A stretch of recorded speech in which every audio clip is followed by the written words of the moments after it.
That's what I'd say to every dad listening, that our role is not to imprint our DNA upon our son, but to recognize and call out the DNA, the calling that God's already placed in them. I think that's a primary role of dad. My dad was not a spiritual guy at all. Never went to church with us. He really wasn't born again until I was in college, almost married. But the thing that my dad did, he spoke life to me without even knowing it. He told me he loved me all the time. He hugged me. He was a kisser. I mean, my dad would kiss on me and make me embarrassed, And my dad's a big, tough guy. My dad was a, man's man, hunter, fisherman, kind of redneck guy. I loved him. But I'll tell you what my dad did well is my dad took me through rites of passages without me even knowing it. Like, I remember getting my first knife, him trusting me with that at 9 or 10 years old. I had guns. I can't remember not having a gun. And I remember my dad purposely teaching me gun safety, putting me in places where, I could make mistakes, but safe mistakes is what I call them. So my dad, he didn't have any training like that. I don't know how he did it so well because, but he did. He taught me manhood without even intention. And if you would have asked him, what are you doing for your son? He wouldn't have been able to even tell you. It was just natural for him. Natural manhood came easy from my dad. Now, spirituality was something he wrestled with, and so when I grew up, I understood manhood as far as taking responsibility, working hard, being honest, say what you mean what you say, were things that my dad would say. Say what you mean and mean what you say. Do the right thing and swear to your own hurt. He was very honest and hardworking. So I got all that. I grew up knowing how to work hard, knowing how to show up at my job on time, knowing how to those things that men need to know. What was the gaping hole in my heart was he had never explained Jesus to me. My mom was the spiritual leader in my home, and I just needed a man early on to tell me what they saw. I thought I saw things in me that God had put in me, but I was afraid to even tell anybody because I just didn't believe them. So that's what young men and women need. They need dads to come along and say, I see what you see about yourself. I see that in you. It's not that they're adding anything to your life. Many times it's just confirming what you suspect about yourself. And so I remember the first time a guy named Richard Humphreys, he and I were praying down front. He was a pastor at a Trinity Fellowship, and I was just a member of the church. And I remember he and I were praying for this woman, and while I was praying for her, I got this strong impression, and so I just shared what I was feeling with her. It turned out it was really accurate. He looked at me and said, Brady, you've got a prophetic gift in you, and you really hear the Lord. And I thought I did. So I just began to seek out men in my life who I admired and respected, and I just began to come alongside them and serve them. And along the way, the Lord brought Jimmy Evans, Tom Lane, Robert Morris, those guys into my life, and each one of them had a role of speaking into me, of seeing things in my heart that I thought I saw in myself, and they called it out of me. And I think that's when I realized I got to do this for my kids. And I have a great story. I adopted my son. My son Abram is adopted. Both my kids are adopted. And Abram's story is really unique because his birth father was a nuclear physicist who had got a girl pregnant at the church where we attended. But he was brilliant. I mean, his birth father was brilliant. And when Abram was born, there's a picture that Pam and I have of Abram. He's sitting in his bassinet. He's like 2 or 3 weeks old. And he's got a baseball uniform on. And I remember the first thing I ever bought for Abram was a baseball glove. And this thing was a small glove, but he was so tiny the glove just looks giant. But it's on his hand. He's sitting in the bassinet with this giant baseball glove on his hand and his baseball uniform. Because I just had assumed that Abram, because he's my son, is going to be a baseball player, because I grew up playing baseball. And so, of course, he's going to be a baseball player. Well, Abram, when he turned 5 or 6, showed no interest at all in sports, none. I'd throw the ball at him and it hit him. I'd had to roll it to him. He'd roll right by him. He didn't care. So I put him on a t-ball team, thinking, well, he'll catch on. He just needs to be on a team. And so he loved the uniform and he loved the snacks after the game, but he had no interest in the baseball game, none. Didn't want to bat, didn't want to catch, didn't want to throw. And I remember it was the first time I felt real disappointment in him. Like he was not becoming the person that I had imagined him being. He was not going to be a baseball player. And it was like stunning. Just watching him not be a baseball, it was just such a disappointment came into me about him. He's not doing what I thought he would do. And I remember praying one morning in my office, and I said, why am I feeling this disappointment in Abram? And the Lord spoke to me and said, why don't you call out of him what I've put in him? Why don't you recognize, and why don't you put on a different set of eyes and look inside of him, and instead of putting your imprint on him, why don't you find my imprint on him? And I remember it changed the way I fathered. And then it dawned on me, that's exactly what men have been doing for me. You know, they weren't trying to put their imprint on me. They were just recognizing, calling out of me what God had already put in me in the womb of my mother. And it changed the way I've fathered Abram. I mean, it changed the way we don't throw the baseball around because he has no interest. Instead, we talk about Legos and Batman. And I mean, in his mind, superhero is still a job option for him. I mean, he still thinks that. He's 14. He's about to get his black belt in Taekwondo. And if you ask him, why are you getting your black belt? Because he wants to be a spy. You know, he wants to be a superhero. All superheroes know martial arts, right? So that's the kind of young guy he is. And I just have learned to become fascinated by what God's doing in him. And that my role is not to imprint something on him. My role is to confirm and call out. I mean, that's what I'd say to every dad listening, that our role is not to imprint our DNA upon our son, but to recognize and call out the DNA, the calling that God's already placed in them. I think that's a primary role of dad. And we get those roles reversed many times. Dads try to, force their image upon a son, and it's like a square peg in a round hole. It doesn't work, and so we work hard for them to be like us. And it frustrates the son, it frustrates the dad, and I think we're doing them a disservice. So that's a long answer to your question, but that's my journey of discovering I need men in my life to call out of me what God's already put in me. Let me go back just to the relationship with you. Is your father still alive? No, my dad died in 2005, colon cancer, 63 years old, very young. He was one of those guys that wouldn't go to the doctor except if things were going horribly wrong, and old school guy. And I tell men all the time, look, go get your annual exams, get colonoscopies, get those things. Early detection is critical. And my dad was stage 4 colon cancer when they finally found what was wrong with him. And so I had about 2.5 years with him. And I was right there with him when he died, and had some good moments with him. But no, he's gone. And since 2005, I really miss him. Almost 7 years. So we're 7 years now. Yeah. In your relationship with him, and you described him very much of the macho guy, and all the things that kind of go along with that. How did he influence what you believed then God was like? Well, I certainly saw God as masculine. I saw him as strong. I saw him as capable through my dad. What I didn't see through God was, my dad was very loving, extremely loving. My dad was smothered me with love. So when I tell the story of the prodigal son, the dad running off the porch and grabbing the son and holding the son, that's very much my dad. I have no trouble with seeing God that way because my dad was a physical touch kind of guy, hug, embrace. The thing I miss most about my dad is his hands on me. It's like he was a great hugger, and and I miss those hugs from dad. But what I didn't get from dad was the ability to hear the Lord's voice and to be sensitive to the Holy Spirit. I didn't see that. I didn't know that. I didn't know how to do that, to really lean in and listen. And my dad, I wouldn't describe him as macho. He was a man's man, but not macho in a sense that he was cocky or arrogant about it. He was just very masculine. And but my dad, because he was so strong, he could do a lot without God. And so I grew up being very self-sufficient and I could just do a lot myself. And it took me a long time to really learn to lean in and depend on the Lord, to really come to God like a child. That's hard for some men.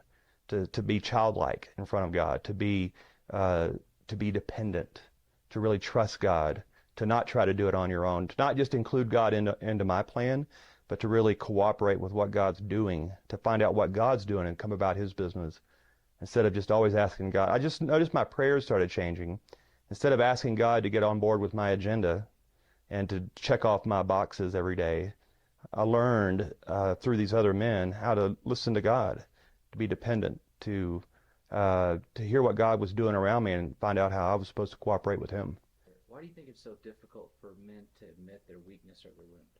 Well, our culture tells us that men are supposed to be protectors and providers. I mean, it is some of it's cultural. I mean, the American male is seen as a superhero, John Wayne.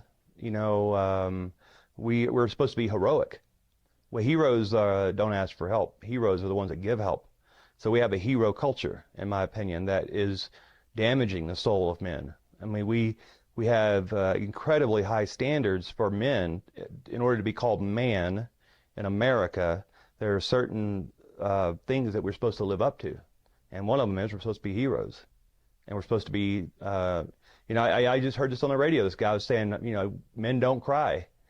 Well, we're not supposed to cry. We can't show our feelings. We can't show our emotions. So we push them inside and we put on this facade of Superman / Batman / whatever. And so we go about our way trying to live up to an impossible standard that you can't do without the Lord. You can't be a real hero in your home unless you follow in Christ. We know that now. That's a hard lesson to learn for men. And there are men that will go into their 70s and 80s determined to be the hero and determined to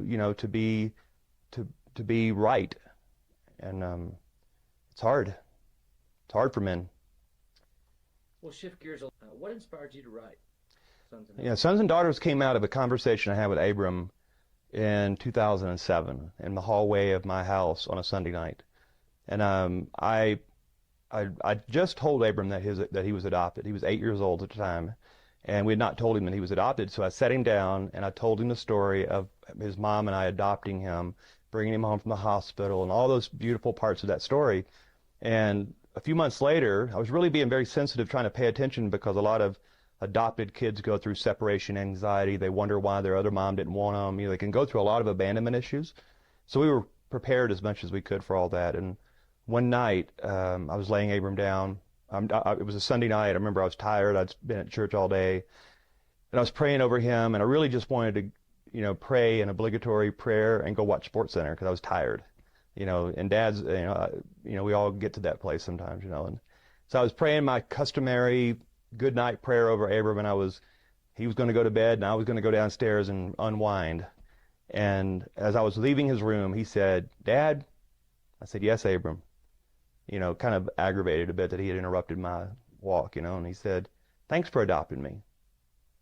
And I just sat there just stunned, because he's never said that before to me. And I said, "Well, why do you say that? Why did you say that, Abram?" He said, "Well, I've just been thinking," he's 8 years old, remember. He said, "I've been thinking that if you had not adopted me, that we wouldn't be buddies." And so I'm undone by it, So I walked back over to him and I said, "Abram, I'm glad I adopted you. It's the best decision I've ever made.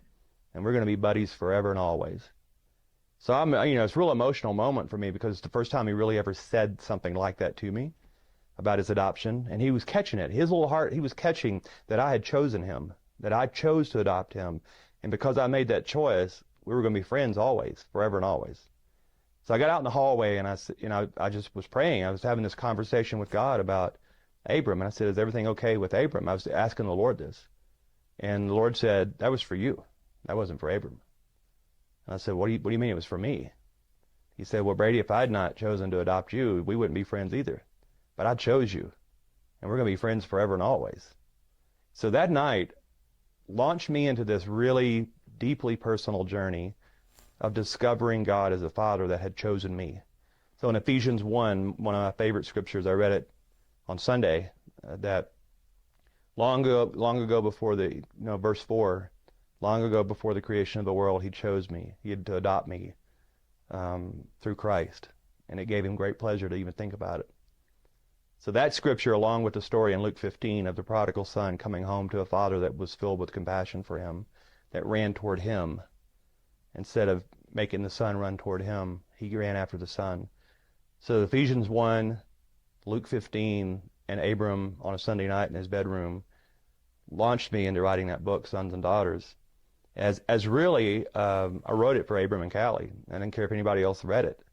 I just wanted them, if, 20 years from now, 30 years from now, I wanted them to know my story of hearing God and knowing God as Father. And I wanted them to really know deeply that they really are sons and daughters, that they can live like that. So the book is really, it tells them how they can live now if they'll believe that. Because it's changed the way I live. It changed the way I'm married. It changes the way I pray. It changes the way I'm friends with other men. It changes the way I raise my kids. Really believing that God's a Father that loves me and that He chose me before I chose Him. It's a big deal. You willing? Okay. Yeah, I'll just ask. So what is it that's so difficult for men to really get that spirit of adoption, that they are an adopted son of God? Well, because we all know how messy we are, and I think most people can wrestle to the ground the idea that God would forgive us. Okay, and this is what the story in Luke 15, the prodigal son, when he says, when he came to his senses, he said, how many of my father's hired men have food to eat? And here I am starving to death. So I'll go back and say to my father, Lord, I've sinned against you and heaven. So take me back as one of your hired men. So he believed that his dad would probably forgive him over time, but he had totally given up on the idea of ever being called son again. He felt like he'd just done too much. And in our works culture, our culture of self-preservation, of ambition and getting ahead and doing the right thing, we believe that our own merits are enough. And when we fail, most men have had, most men have had big failures. Most men that are listening to this have probably committed one of those big sins, one of those ones that we don't talk about in church. It's not polite, but we've probably all found ourselves in that spot.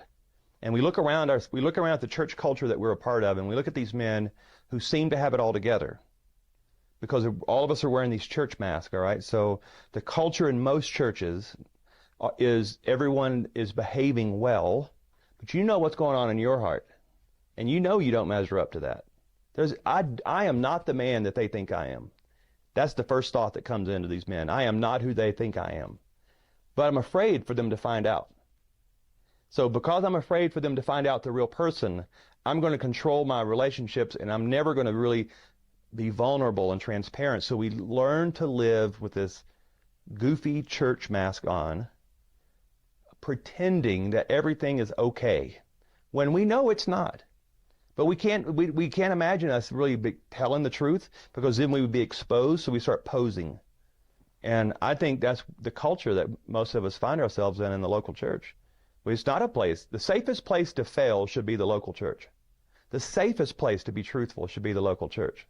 When in fact, it's the most dangerous place to fail in most cases, and it's the most dangerous place to tell the truth, because the penalty for telling the truth in most churches is you get ostracized. You get labels put on you. So you're 50 years old and you're struggling with porn? What the heck? What are you doing? What's happening? You can't kick this? So instead of me being transparent with someone and asking for help, I just go deeper, I push it deeper, I push it deeper, and I put on more and more complex church mask. And it pushes the idea of forgiveness and redemption. I think forgiveness and redemption are two different things. Forgiveness is when we wipe the slate clean. The Lord says, you're white as snow. Redemption, though, is God restoring us back to our original intent. So God wants to forgive and redeem, right? And the redemption is, He wants to return us to sonship. And that's the story in Luke 15. So the son's coming home, and he says to the dad, the rehearsed speech, I've sinned against heaven and against you. Take me back as one of your hired men. The father doesn't even acknowledge that. In fact, he doesn't even say anything back to the son about that. He goes, quick, bring the best robe, put it on him, put the ring on his finger and sandals on his feet. For this son of mine was dead, but he's alive. He was lost, but he's found. Immediately, the father gives him back his identity. He forgives him, but then he redeems him. And so most men can wrestle to the ground the idea that they can be forgiven. Very few men really believe they can be redeemed, kind of restored back to their original intent. When in fact, God wants to do both. He wants to forgive and redeem. And that's the power of this story in Luke chapter 15, in my opinion. It wasn't that the son came home. That's a good part of the story, that the son came home. But it was more than just forgiveness that the father gave him. It was redemption. All right, so here's I think the plague, if I could, that's a strong word. What's plaguing men right now is a need to prove themselves to someone. The greatest amount of freedom that I got as a man was when I realized I don't have to prove myself to anyone. I mean, think about how many men right now are still trying to prove something to a dead father, or to a coach, or to some teacher, or mom even. There's a mom wound that a lot of guys have. They're trying to prove something to someone. If men can ever get to the place where they really believe that they don't have to prove anything to someone, it's one of the most liberating things that happen to men, I think, when they can take a deep breath and go, I can live in my calling. I can be who God's called me to be without a need to prove myself to anyone. Now, I believe in personal growth and being learners, and I believe in maturity, continuing to mature. I believe in all those things. So I'm not talking about just coasting the rest of your life. I am addressing a bigger issue, though, of motivation. Why are you doing? I mean, every man in my church, I wish I could sit down and have this one conversation. Why are you doing what you're doing? What's motivating you to do what you're doing? Because it's our motives that reveals our heart, right? Our motives, the motive is super important. If you look throughout the lens of Scripture, motive is a big topic that Jesus dealt with. I mean, for example, Jesus said, the law says you can't murder someone. I'm telling you, you can't even call them foolish. Motives are important to God. And so I just think that men have these false motives. They're trying to, I'll show you, I'll prove this. I'm not who you told me I'll be, so I'll show you. And it's that need to prove yourself to someone that gets deep inside of a man. And they look up 30 years later and they're still trying to prove something to someone that's not going to come out of the grave and endorse them, and not going to come out of the grave and affirm them. But we have this God in heaven, this perfect Father in heaven, that's yelling at us, you are my beloved. You are my son. I mean, at the top of it, if you could see a picture of God just at the top of his lungs, inviting men into a real relationship that's so secure. If men could really see God that way, I think a lot of men are trying to prove something to God. They're trying to get something from God that God's already given them. I mean, think about what men are asking God in their prayers, asking him for something that he's already given them. And it's like, I just feel like the Lord's frustrated sometimes, like, I've already given you this. The gift of sonship has already been given to us. So we can either try to earn it or we can just receive it. And I think a lot of men are trying to earn something that's already been given them. And I think the mistake that parents are making, that I see among the parents that I pastor, is they are letting Disney raise their kids on TV, and we just are very, very cautious. No, we're not legalistic at our house, and we have a lot of fun at our house, but we don't tolerate a lot of sexuality, inappropriate sexuality that they get to see. And by the way, I think parents need to sit down and watch television with their kids. There are some shows that some of the parents may gasp, but I let my kids watch. But I'm watching it with my kids, and the conversation I'm having is, hey, what message do you think they're trying to speak to you right now? What are they trying to convince you of right now?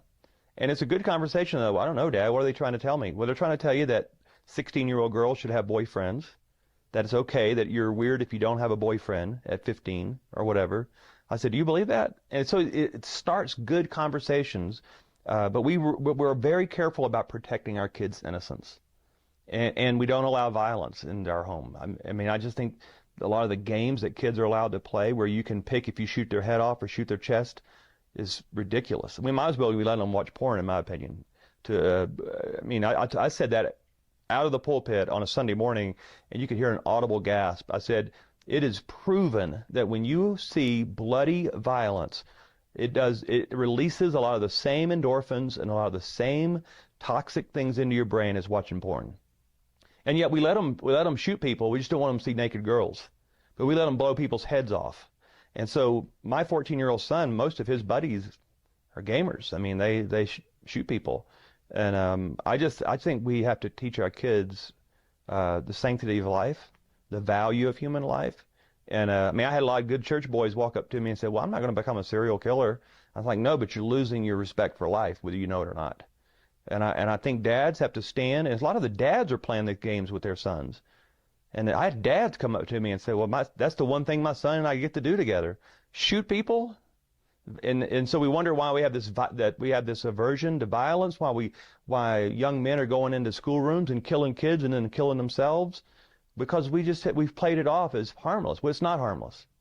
And so this is a bit of a rant I'm on, I know, but we've had murder on our campus. We had a young man come on our church campus and kill 2 of our girls. I was here when it happened.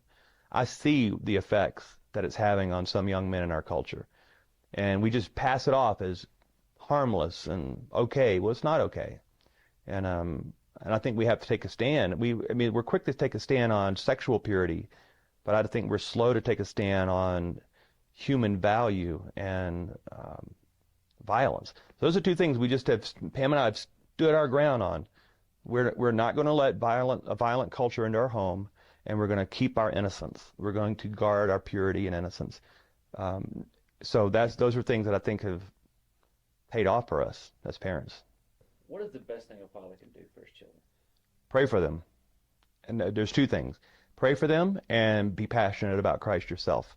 I think a kid has a better chance of following Jesus if the parents were pagan rather than being lukewarm. And that's proven study, by the way. Lukewarm parents rarely produce passionate followers of Jesus. And so what Pam and I have decided, 2 things. We're going to pray over our kids, both in front of them and in private. We're prayerful about our kids. But number 2, we're going to live out in front of them what we believe to be passionate Christ followers. We have a concern for the poor. We have a love for the scriptures. We love the local church in front of them because we sincerely do love those things. And I think that's where most parents fail. They believe that if they can expose their kids to church, but not really live it out in their own lives. Honestly, I tell parents, I'd rather you be pagan than lukewarm. Your kids will have a better chance of following Jesus if you'll just be purely pagan, rather than come to church and to live out a life. You're not even attempting to live it out. And our kids are pretty smart. Our kids are very perceptive. They can look at us. This generation especially has no tolerance for people that are not authentic. Kids will dismiss an adult immediately if they're not authentic. And so Pam and I mean, we're not perfect about it, but I want to be authentic. I want them to hear me pray. I want them to see me live it out. And I do believe a lot of this is more caught than taught. And they'll emulate who I am rather than what I say I am. And my charge to parents is to live it out. Be passionate for Jesus in private, not just in public. And your kids, I have full confidence my kids are going to love Christ with all their heart and follow Christ. They're going to love the local church. They're going to care for the poor because that's what I do. I just want to encourage dads that they have what it takes. They can do this. I think we've tried to create a superhero culture even in the church where I'll tell you one funny story real quickly, all right? And this will kind of give you a picture of the way I'm raising my kids. Because people assume that I'm having these glorious family devotionals every night at my house. And we do. I read the scriptures with them and we talk about the scriptures, but I'm not superhero to my kids. I want to live it out day by day with my kids. I want them to see me doing it. And I'll teach and I'll direct and all those things. So we're at this family's house. They're brand new to the church. They invited us over for a meal. And they're a really sweet family, just the kind of family you want in your church, So they just moved to town. So we had lunch with them. We're about to leave their house. And the dad says, hey, before you leave, can we have a devotional together? Now my son, Abram, he's about 11 at the time. He goes, what's a devotional? And man, my heart sunk, because here's the pastor's kid doesn't know what a devotional is. It's just that we don't use that language. And I said, Abram, he wants to read the Bible and we're going to talk about it and pray together. He goes, oh, all right. So we, having to feel like you've got to get it all right, that you got to use the right words, and you got to, there is no formula here other than pray, read the scriptures, and try to live it out in front of your kids. That's it.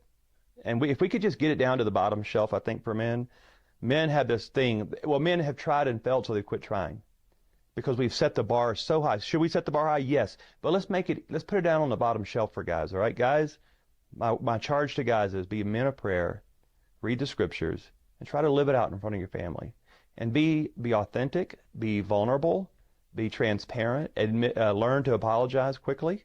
I think our kids, we get a great deal of respect from our kids when we admit that we didn't get it right, and because they know we didn't get it right, so we might as well admit it instead of trying to prove something to them. And learn your kids' love language. Learn that. How do they receive love? How do they give love? Has been a really helpful thing for me. So just being real with your kids and quit trying to be Superman at home. Just be yourself. And I think your kids snip that out really quickly. And they want to be around somebody. First of all, if you can't fail in front of your kids won't learn to fail in front of you. And I want there to be a culture of failing forward at our house, a safe place, a highline act with a safety net underneath, a playground with fences is a better way of saying it. So a place where they can explore, a place where they can really test and fail, but in a safe place where dad's there, mom's there to give them a safety net. And so our house is a big playground with fences around it. And that's the kind of environment I want them to grow up in. Watch the Father Effect movie for free on YouTube.